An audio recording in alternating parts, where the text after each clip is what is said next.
అన్నట్టు చాలామంది అంటే ఫుడ్ తిన్న తర్వాత తినకముందో లేకపోతే ఫుడ్కి మధ్య ఎక్కువ గ్యాప్ వచ్చినప్పుడు కడుపులో మంటలాగా అనిపిస్తే ఈ మధ్య వస్తున్నాయి కదా మెడికల్ షాప్లో ఏవో ఈనో ఇట్లాంటివి తీసేసుకొని తాగుతున్నారు. సో ఆ టైంకి టెంపరీగా తగ్గుతుంది, మళ్ళీ కొన్ని రోజులకు మళ్ళీ వస్తుంది. ఎంత సివియారిటీ ఉన్నప్పుడు హాస్పిటల్లో వచ్చి డాక్టర్ని కన్సల్ట్ అవ్వాలి? యూజువల్గా మేము చెప్పే సిమ్టమ్స్ అంటే వీటికి ఫస్ట్ సిమ్టమ్స్ ఎలా ఉంటాయి అనేది నేను చెప్తాను. సిమ్టమ్స్ ఈ క్యాన్సర్లో ఎలా ఉంటాయి అని అంటే ఫస్ట్ ఈసోఫేజియల్ క్యాన్సర్. దీంట్లో ఫస్ట్ సిమ్టమ్ ఏంటంటే తినేటప్పుడు మనకు గొంతులో అడ్డుకున్నట్టు ఉంటుంది. ఓకే, నార్మల్గా అది అంటే ఇట్లా తాగంగానే వాటర్ లాగా కంప్లీట్గా ఈజీగా జారిపోవాలి కడుపులోకి. కొంతమందికి అడ్డుకున్నట్టు ఫీలింగ్ వస్తుంది.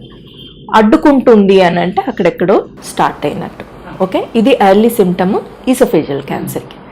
ఆ తర్వాత కొంతమందికి హార్ట్ బర్న్ అంటే ఒక అసిడిటీ ఫీలింగ్ అనమాట, కడుపు మంటలాగా అనిపించటం. ఓకే, గుండెలో మంటలాగా అనిపించటం. సో ఇది కొన్నిసార్లు కన్ఫ్యూజన్ వస్తుంది అనమాట. ఇది హార్ట్ అంటే ఈసోఫేగస్కి సంబంధించిన ప్రాబ్లమా లేకపోతే హార్ట్కి సంబంధించిన ప్రాబ్లమా, అందుకని ఆ సిమ్టమ్ని హార్ట్ బర్న్ అంటాం. హార్ట్ బర్న్ అంటానికి కారణం ఏంటంటే కన్ఫ్యూజ్ అయిపోతాం అనమాట. అసిడిటీనా లేకపోతే హార్ట్కి సంబంధించిన ప్రాబ్లమా, చాలాసార్లు కన్ఫ్యూజన్ వస్తుంది. సో నెక్స్ట్ ప్రాబ్లం ఏంటి అని అంటే వీళ్ళకి వెయిట్ లాస్ అవుతూ ఉంటుంది. చాలామంది పేషెంట్స్కి అసలు వేరే ఏం సిమ్టమ్స్ కనిపించవు, అన్ఎక్స్ప్లెయిన్డ్ వెయిట్ లాస్ అనమాట. అసలు వాళ్ళకి ఎప్పుడూ అసిడిటీ ఉండిండదు, ఇంకేమీ ఉండిండదు, కానీ కంటిన్యూస్గా వెయిట్ లాస్ అయిపోతూ ఉంటుంది. అంటే 5 kgs 6 kgs అంటే ఎక్సర్సైజ్ ఇట్లాంటివి ఏమి చేయకపోయినా కానీ వెయిట్ లాస్ అవుతూ ఉంటుంది. కొంతమందికి బ్లోటింగ్ సెన్సేషన్ అనమాట, కొంచెం తిన్నా కానీ కడుపు ఉబ్బరంగా అనిపించడం, కడుపు ఫుల్గా అనిపించడం. ఆ తర్వాత ఎక్కువ తేన్పులు రావటం. ఓకే, బర్పింగ్ అంటాం కదా, ఆ తేన్పులు ఎక్కువ రావటం, గ్యాస్ ఎక్కువగా ఫామ్ అయిపోవడం, ఇలాంటివన్నీ ప్రాబ్లమ్స్ వల్ల వస్తూ ఉంటారు. సో ఇందాక మీరు అడిగిన క్వశ్చన్ ఏంటంటే ఎట్లా ఏ స్టేజ్లో మనం ఎప్పుడు కనుక్కోవాలి. యూజువల్గా 6 weeks టైం ఇస్తాం. ఏ సిమ్టమ్ అయినా 6 weeks కంటే ఎక్కువగా పర్సిస్టెంట్ ఉంది, ఈ ప్రాబ్లమ్స్లో ఏ ప్రాబ్లమ్స్ ఉన్నా కానీ ఎక్కువగా ఉన్నాయి, ఎక్కువ రోజుల తర్వాత అంటే 6 weeks తర్వాత కూడా ట్రీట్మెంట్ అవి తీసుకున్నా కానీ ఇంకా పర్సిస్టెంట్గా ప్రాబ్లమ్స్ ఉన్నాయి అంటే వెంటనే స్క్రీన్ చేసుకోవాలని చెప్తాం. ఓకే, క్యాన్సర్ ఉందా లేదా అని. సో 6 weeks కంటే ముందర చేయాల్సిన అవసరం లేదు. అలాగని 6 weeks దాటిన తర్వాత స్క్రీన్కి వెళ్తున్నాం మనకు క్యాన్సర్ ఉంది అనేసి అనుకోవాల్సిన భయం ఉండదు. ఎందుకంటే ఒక్కరిద్దరికి మాత్రమే ఈ ప్రాబ్లమ్స్లో, అంటే ఇప్పుడు ఒక 100 patients ఇందాక చెప్పినట్టు 100 patients యాసిడ్ పెప్టిక్ డిసీజ్ ఉన్న పేషెంట్స్ని స్క్రీన్ చేస్తే ఒకరిద్దరికే ఈ ప్రాబ్లం కలుస్తుంది.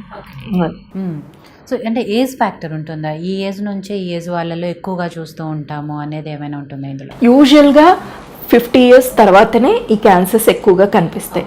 కానీ యంగ్ ఏజ్లో అన్ఎక్స్ప్లెయిన్డ్గా వెయిట్ లాస్ అయిపోతున్నా, ఓకే, అంటే 30 years కంటే తక్కువ ఉన్నా కానీ, ఎందుకంటే ఈ మధ్య కాలంలో 20 years పిల్లలకు కూడాను ఇవన్నీ రేర్ కేసెస్, అందరికీ రెగ్యులర్గా ఈ ఏజ్లో వస్తుంది అనేది కాదు.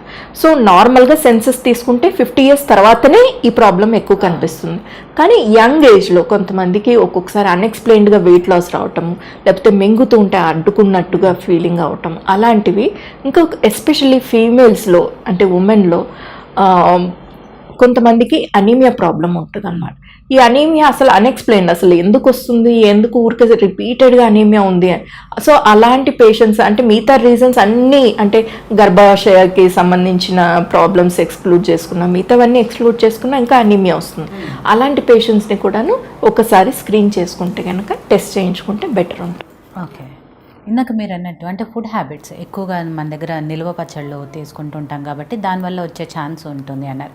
సిటీస్లో అయితే ఈ మధ్య ఎక్కువగా డైట్ విషయంలో కాన్సన్ట్రేట్ చేస్తున్నారు కాబట్టి నిల్వ పచ్చళ్ళు తీసుకోవటం అవన్నీ తక్కువ ఉంటుంది. కానీ మనం ఊర్లలో చూస్తే వాళ్ళు కంపల్సరీగా పక్కన ఎన్ని కూరలున్నా ఏది చేసుకున్నా కూడా పచ్చడి తినటం అనేది ఒక అలవాటుగా ఉంటుంది. సో ఏం చేయాలి మరి వాళ్ళు? లిమిట్ చేసుకోవాలి. ఓకే, కంప్లీట్గా అంటే ఏదో అంటారు చూసారా, అమృతము అంటారు. ఓకే, ఆవకాయ అన్నము, పచ్చడి, అదే ముద్దపప్పు, ఇది అమృతం అంటారు. సో ఈ లైఫ్ స్టైల్కి, ఈ టైప్ ఆఫ్ టేస్ట్లకి మనం అలవాటు పడ్డాక దాన్ని మానేసుకోవటం అనేది చాలా కష్టం. కానీ అట్లీస్ట్ తగ్గించుకోవాలి, వారానికి 1 సారో 2 సార్లు, అలాగైతే కనుక ప్రాబ్లం ఉండదు. కానీ రెగ్యులర్గా కొంతమంది ఇళ్ళల్లో అదే పనిగా 3 పూట్ల కూడాను పొద్దున బ్రేక్ఫాస్ట్ నుంచి పచ్చళ్ళతోనే స్టార్ట్ అవుతుంది. సో అలాంటివి తగ్గించుకుంటే చాలా మంచిది. అదే లిమిట్ చేసుకోవటం, అవాయిడ్ చేయటం తప్పించి ఇంకా వేరే ఛాన్స్ లేదు. సో అలాగే స్టేజెస్ అన్ని క్యాన్సర్ లాగే దీనికి కూడా 4 స్టేజెస్ ఉంటాయి కాబట్టి ఏ స్టేజ్లో కనుక్కున్నప్పుడు ఎక్కువగా క్యూరబుల్ ఛాన్సెస్ ఉంటాయి? సో ఇప్పుడు కొన్నిసార్లు స్టేజ్ 0లో అంటే ఈ రెగ్యులర్గా యాసిడ్ పెప్టిక్ డిసీజ్ ఉన్న వాళ్ళు కొంతమంది రెగ్యులర్గా చెకప్స్కి వస్తూ ఉంటారు. సో వాళ్ళల్లో స్టేజ్ 0 అని తెలిసింది అనుకోండి, అంటే హైపర్ప్లేసియాస్, మెటాప్లేసియాస్, తర్వాత బ్యారెట్స్ ఈసోఫేగస్ ఇట్లాంటివన్నీ కూడాను ప్రీ మ్యాలిగ్నెంట్ అనమాట, అంటే క్యాన్సర్కి డెవలప్ కాకముందే కనుక్కున్న కేసెస్ అన్నమాట. సో కొన్నిసార్లు ఆ ఏరియాస్ ఎక్కడైతే అది చెడిపోయి ఉందో తర్వాత ఇంకొకటి T1 లీజన్, అంటే క్యాన్సర్గా మారినా కానీ చాలా తక్కువ స్టేజ్లో ఉన్నట్టు, స్టేజ్ 1లో అంటాం. సో ఇలాంటి కేసెస్లో అసలు వేరే ట్రీట్మెంట్స్ ఏమీ అవసరం లేకుండా సింపుల్గా ఎండోస్కోపిక్ రిసెక్షన్ అంటాం, అంటే నోట్లోంచి గొట్టం వేస్తే ఆ గొట్టం ద్వారా కూడాను మనము, అంటే ఓపెన్ సర్జరీస్ ఇట్లాంటివి ఏమీ అవసరం లేకుండా ఆ ద్వారా ఎండోస్కోపీ ద్వారా మనం ఆ మ్యూకోజా ఎక్కడైతే చెడిపోయి ఉందో ఆ ఏరియాని మొత్తం తీసేస్తాం. దీన్ని ఎండోస్కోపిక్ మ్యూకోజల్ రిసెక్షన్ అంటాం, EMR.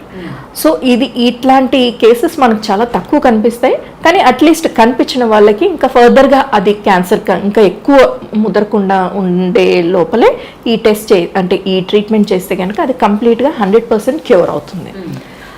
అలా కాకుండా ఇంకొంచెం స్టేజ్ పెరిగింది అనుకోండి, T1, T2 కంటే ఎక్కువ పెరిగింది, అలాంటి కేసెస్లో సర్జరీ చేయాల్సి వస్తుంది.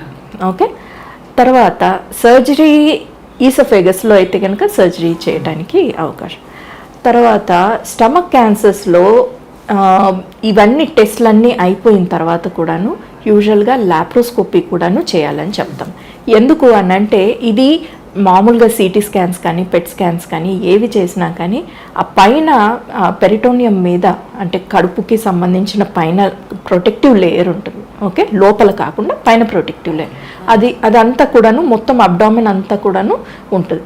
సో ఈ పెరిటోనియల్ డిసీజ్ ఇవి అంతా కూడాను స్కాన్స్లలో మనకు క్లియర్గా తెలియదు.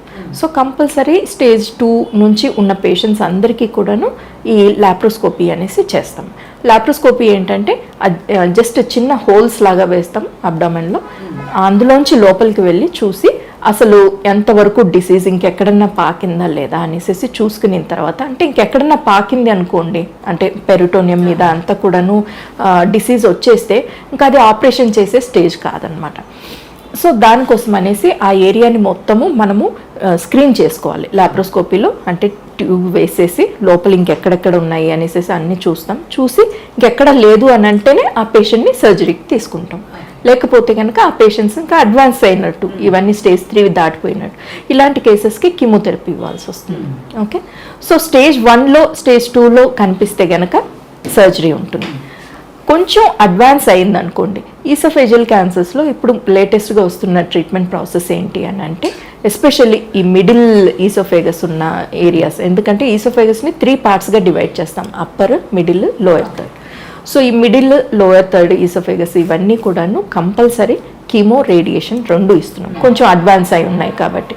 సో కీమో, రేడియేషన్ ఇచ్చిన తర్వాత ఆ డిసీజ్ కొంత తగ్గుతుంది, సైజ్ తగ్గుతుంది. అంటే పేషెంట్ మంచిగా ఫిట్గా ఉండి 60 ఇయర్స్, 65 ఇయర్స్ కంటే తక్కువ ఉండి ఏజ్ అది మంచిగా టాలరేట్ చేయగలడు, ట్రీట్మెంట్ అగ్రెసివ్ ట్రీట్మెంట్స్కి వెళ్ళగలడు అని అనుకున్న పేషెంట్స్ అందరికీ కూడాను కీమో, రేడియేషన్ ఇచ్చి ట్యూమర్ని బాగా తగ్గించి ఆ తర్వాత ఒక 6 వీక్స్ గ్యాప్ ఇచ్చి మళ్ళీ సర్జరీ చేస్తామన్నమాట. సో అన్ని 3 మోడాలిటీస్ ఆఫ్ ట్రీట్మెంట్ ఇస్తున్నాం కాబట్టి ఈ పేషెంట్స్కి ఏమవుతుందంటే సర్వైవల్ రేట్స్ బాగా ఇంప్రూవ్ అయ్యాయి కంపారిటివ్గా. ఇంతకుముందు ఏం చేసేవాళ్ళం, ఓన్లీ కీమో ఇచ్చి, రేడియేషన్ ఇచ్చి, లేకపోతే కనుక ఓన్లీ సర్జరీ చేయటం ఇట్లాగా ఉండేది. ఇప్పుడు ఏంటంటే 3 మోడాలిటీస్, కీమోథెరపీ, రేడియేషన్, సర్జరీ 3టిని కలిపి చేస్తున్నాం కాబట్టి ఇంతకుముందు కంటే ఇప్పుడు సర్వైవల్స్ కొంచెం బెటర్ అయ్యాయి. ఆధునిక జీవితం, అనారోగ్య సమస్యలు, ప్రతి ఒక్కరికి ఏదో ఒక తెలియని సమస్య. చిన్న చిన్న చిట్కాలతో మంచి ఆరోగ్యాన్ని మీ సొంతం చేసుకుందాం అనుకుంటున్నారా? ఇంకెందుకు ఆలస్యం, వెంటనే మా యోయో హెల్త్ ఛానల్ ని సబ్స్క్రైబ్ చేసుకోండి.